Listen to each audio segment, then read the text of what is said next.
An unexpected color combination, operator. What? What the fuck? And what you gonna do, brother, with all tomatoes in here? Move it! Move it! Extra thin!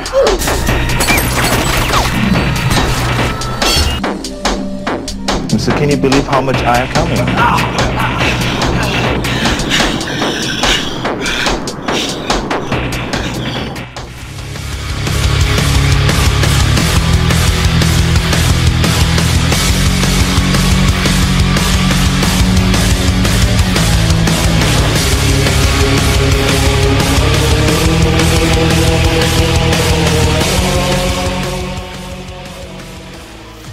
Hey, what is going on, all my fellow godlies and Warframe enthusiasts around the world? Welcome back to another episode of Warframe God Builds. And I just can't even with this chick. She is an absolute monster, and the type of monster that the Terminator checks under his bed at night for. Seriously, she has some incredible potential that I'm about to show you. Now, just before we get into that, I want to point out something here. This bitch is so badass. She's got a 14 pack. Literally. Most people have 6 packs and they strive all their lives to get it with, you know, dozens and hundreds of ab crunches. Nah, she's got a 14 pack. And I ain't gotta tell you the type of damage a lady like that could do with your melon in between her legs. Know what I mean? So can you believe how much I am coming? But seriously, jokes aside, this chick is so badass. Batman's game plan consists of 2 words when combating this bitch. And I quote, "Fuck it." Hildryn once had an arm wrestling competition with Chuck Norris, and Chuck Norris had to rub a feather underneath her nose to get her to sneeze and lose the competition. Otherwise, he would have lost. You might as well call this bitch Hildryn Norris, because she's very deserving of that title. Okay, I'm done, I swear. Alright, we're gonna get straight into the abilities here. So, Balefire, quite possibly one of the best first abilities added to the game because it's very damaging. It just consumes a lot of energy, or in this case, shields, because you're just not gonna see the typical build here. It's not gonna be using any energy mods whatsoever. It's gonna be highly dependent upon shields because shields take the place of energy, which is very confusing. Still don't really understand it. Alright, so charge and launch devastating bolts of fire. Very self-explanatory. You can use this as an alternate weapon if you know, are a poor man and don't have a secondary, or just don't want a secondary, whatever the case may be. You can also use it with the ult. That's going to be a side note that we can add here. Shield Pillage. One of my favorites. Pillage a percentage of shields and armor of nearby enemies to replenish Hildryn's own shields and overshields.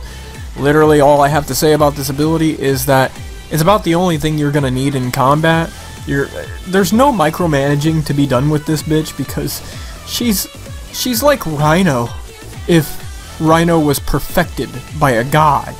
So the only thing that you're going to be managing is when your shields start to drain just a little bit. I mean, hit this right here and you're going to replenish a good percentage of your shields and therefore not die, and also have plenty of energy to cast later on.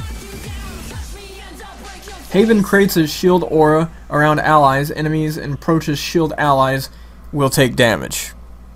So this will buff your teammates and nerf your enemies.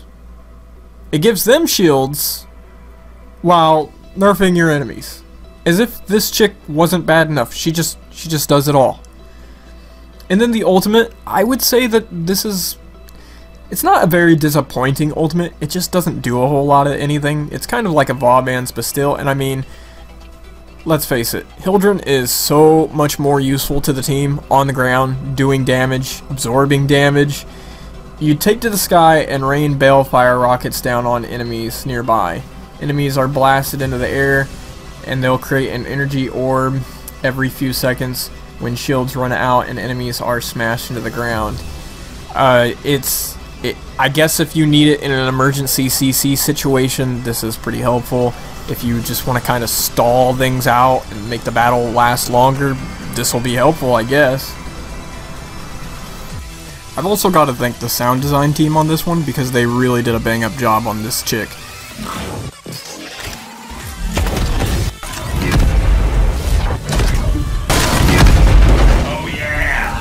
So just before I show you the build, I gotta warn you in advance, it's gonna look very weird.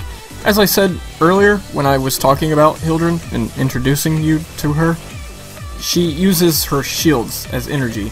So this setup is going to look very strange to you. Alright, so we've got Brief Respite here because on ability cast it converts 150% of energy spent on shields while over shields are inactive. Prime Sure-Footed, that's just to help with like soloing the Profit Taker, which by the way she's perfectly capable of doing. Prime Vigor is not for the health, it's for the shield capacity, so is the redirection. And then all the Augur set, which I'm glitched. I have the full set equipped, and it's still showing that I don't know why, but that's a glitch, so disregard that. Augur Message for the ability duration, but because it also has the 160% energy spent on abilities, which is converted to shields. Same reason for Augur Secrets, except for you got a little bit of ability strength there. Augur Reach for ability range. We need a little bit more range, so I slapped a stretch on there. Augur Accord for shield capacity. Fast Deflection so that your shields regenerate much quicker. And then on top of that, we have these arcane enhancements, which I need to max out, obviously. On damage, there's a 4% chance to instantly restore all shields. That's great to have. And then on top of that, we have Arcane Aegis, which is on damage, 6% chance for 60 shields for 20 seconds, plus the Arcane Revive when you max it out. You guys, I'm really not overhyping this chick. She just happens to be a really great Warframe introduced on a really great update. I mean, that tactical alert or event, whatever you want to call it, it's amazing. Plus, it produces one of the most amazing rewards ever introduced to Warframe, the Opticore Vandal. As if Opticore even needed an upgrade because it was already amazing. But this is the same build that I've shown in previous videos, except for the charge time is significantly reduced with the Vandal, so we don't need a Vile Acceleration whatsoever. Instead, we're going to go with Infected Clip, Stormbringer, Hunter Munitions, Serration, Split Chamber, Point Strike, Vigilant Armaments, and Heavy Caliber. Now, at first, admittedly, this damage doesn't look too impressive, but when you start nailing headshots and the crits kick in, and especially the Hunter Munitions bleeding enemies out, you will see chunks begin to be removed from the enemy's health, which is going to, well, I mean, with someone like Hildryn, you can really sit there in front of them and focus fire, especially with the stagger of the Opticore, and just keep doing it indefinitely until they die, because you're the fucking Terminator. Now, another perk that I'm using to buff shields is the Acrid. I've featured builds for this, I believe, in the past, and there's only really one thing changed here. I went from Configuration A to Configuration B because, well, we need the Augur mods, like I said. Augur with status duration, and Augur with 90% damage. So, on top of that, we've got the Hornet Strike, Jolt, Barrel Diffusion, Lethal Torrent, and Pistol Pestilence. Now, if you notice, I kind of skipped over the Toxic Sequence because the sequence itself replenishes shields. So, I don't tend to have the Opticore out unless I'm, like, sniping from a distance. Otherwise, like, if I'm in the heat of battle, I'm going to have the Acrid out because this will return shields to me on top of my Arcane Enhancements and my powers and my Fast Deflection. Can you see where I'm going with this? She can't run out of energy, and she can't die. The Terminator literally fears her. All versions of the Terminator. Even the Hunter Killer is just like, let's get out because she's a better helicopter than us. Now, I'm not purposely using all of the weapons that came out with this update, but my god, do they synergize very, very well with her. So, I'm just gonna roll with it. The Tatsu. Huh. Well, by playing this new update, you can get this mod called Wise Razor. I mean, you could just literally farm the little spiders following the big spider. Just keep killing them until this drops. It's relatively easy. The first time I grabbed it, my game crashed, and it didn't count, so I didn't get the mod, so I ended up having to do it all over again, and needless to say, it's really not all that rare. People make it seem like it's rare, but it's really not. We're going to use Condition Overload with this, Virulent Scourge, Voltic Strike, Drifting Contact, Prime Fury, Organ Shatter, Blood Rush, and Prime Pressure Point.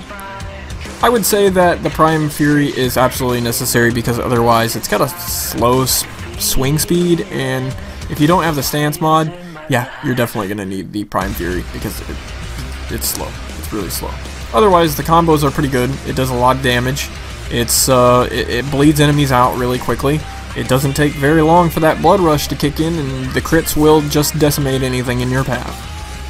Please observe how I can't hit this fucking off-spray if my life depended upon it, which is why I am showing Surprise again. You remember how I couldn't hit that off-spray earlier? Yeah, that's why I'm using Surprise here, because of this mod right here, the Anti-Grav Grenade. It's gonna hold enemies still. Well, it'll levitate them and make them fly away like Mary Poppins in some cases. But then you have the Whiplash mine, which will, you know, pin them to the ground and also make them easier to kill. Not that you really need that type of thing with Hildryn, but I mean, if you're having problems hitting them, that's always an issue. So Surprise takes care of that for you. Instead of Link Health, we are rolling with Link Shields, and that's because Surprise is going to be bumped up to 6,000 shields. Am I a fucking joke to you? And because, you know, he's gonna charge your shields, he makes you stronger, and then with your third ability, you make him stronger, and you're an undefeatable team. You literally make the Terminator quake in his boots. Not that you're gonna need it, but the Meta Ray is gonna help you if you take health damage. I suppose if you're fighting a lot of Nox enemies, you're gonna need this. Not really. You'll still destroy. But then you have Meta Pet Kit, Vacuum, Link Armor, Animal Instinct, which is a staple for any companion, whatever you're rolling with. Coolant Leak, which is, you know, still just there, because it's gonna decimate everything. As if this dynamic duo wasn't on a power trip enough, I put Volclock on Surprise with a Riven mod. Heat, damage, toxin. So now, effectively, he snipes people from a distance. Yeah. This is really going to pose a big threat for the Grineer and the Corpus armies. Hell, Corrupted, Sentient, they're really not gonna have fun fighting this pair. And did you think for a second that I forgot about the Larkspur? Yeah. It's essential for any Terminator setup to lunk around a huge-ass minigun, even though this really isn't a minigun at all. It's like a giant laser cannon. It's kind of like something out of Overwatch.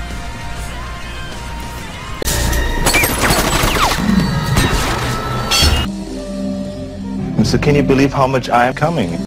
Anyway, this thing is incredible, even by late game standards for Arcwing weapons, because it destroys everything. And I don't know if there's a chain mechanic to this or if it's just an area of effect, but my god, does it decimate groups. I built for Hollowed Bullets, Critical Focus, Contamination Casing, Charged Bullets, Ruby-Doo Line Barrel, Sabot Rounds, Dual Rounds, and Parallax Scope. Why? Because it's got good crit and it has good status. It's got 100% status on top of a critical chance of 20%, which with the fire rate, you're really gonna see a lot of crits anyway. So I don't know what to tell you. I feel like this is gonna be nerfed, but I have no idea how they're going to nerf it, because there's just no way to. You would have to take out, you know, 80% of the shield mods in the game in order to give the enemy a chance. Does this mean that this Warframe makes the game not so fun? No, it's quite the opposite. I've had the most amount of fun with this Warframe out of all the Warframes that were ever added. Really, she's decimating everything in her way, like a Hoover vac on a lint-killing rampage. Now, the Balefire Charger is sadly an exalted weapon, meaning that you're gonna have to put in more forma. But on the bright side, you don't really have to use forma on this thing for it to be good. You've got your Hornet Strike, your Lethal Torrent, your Pistol Pestilence, your Jolt, your Barrel Diffusion, your Augur Secret, your Augur Pack, and your Scorch. And that still leaves you with 15,659 damage output for the Corrosive. It does really, really well in in-game, but I would strongly advise not using it because you don't really need to use your ultimate or your first ability at all. In fact, you could just kind of rely on this whenever you're dicking around. There's no other reason why you would choose that instead of any other weapons that I've showcased in the arsenal. Of course, if you don't like the weapons that I've recommended, then this is definitely a healthy alternative. Last thing I want to talk about here is the focus lens that you're going to be using. And I would encourage that you not use your standard Zenuric, because you're not going to need it. You don't need energy at all. So, in disregard to the Zenuric, let's go with Uneru. Why? Because she's already tanky as is. Let's make her even more tankier by choosing Uneru and going with the Stone Skin passive. It increases your armor for Warframe and Operator by 20. And I don't even have this baby maxed out at all. It's still got 3 tiers left to go. 15% damage taken is returned back to the attacker. So, not only are we a tank, but if we upgrade the Void Spines completely, we're going to be sending the damage that we do take back at our attacker. We have essentially become a reflective tank. So, I've showcased a build that's borderline incomplete, and yet it's still performing as the Terminator's worst nightmare. There is nothing bad at all I can say about Hildryn. Nothing. I want to thank Digital Extremes for adding such a solid content update. I've not been proud of their work in quite a while. Saturn 6 was kind of meh, but it was followed up by this, which was definitely redeeming by all standards of the equation. I mean, seriously, this update blew me away. I wasn't so keen on it, admittedly, when I first got into it, but once I started playing it, and especially the new weapons and the new Warframe, and I was slaughtering Corpus left and right, it was enjoyable. Like, honestly, Anthem has so many problems, they're sending the Javelins to Warframe. So if you found this video to be informative and you liked it, well, hit that like button, share, comment, subscribe, do everything I always encourage you to do. Make sure you're hitting the bell icon because I'm going to be uploading a lot of cool stuff. And I started live streaming again, so if you want to check that out, I'm going to leave the link in the description so that you can go tune in every time I'm live. On top of that, I'm going to be releasing this huge animation video, which you definitely want to check out. You want to look at the stuff that I'm creating aside from the Warframe God Build series, because it's going to be right up your alley if you like stuff like death battles. So, this has been Vance with my completely fair and unbiased assessment of Hildryn. And until next time, I'm signing out. Peace.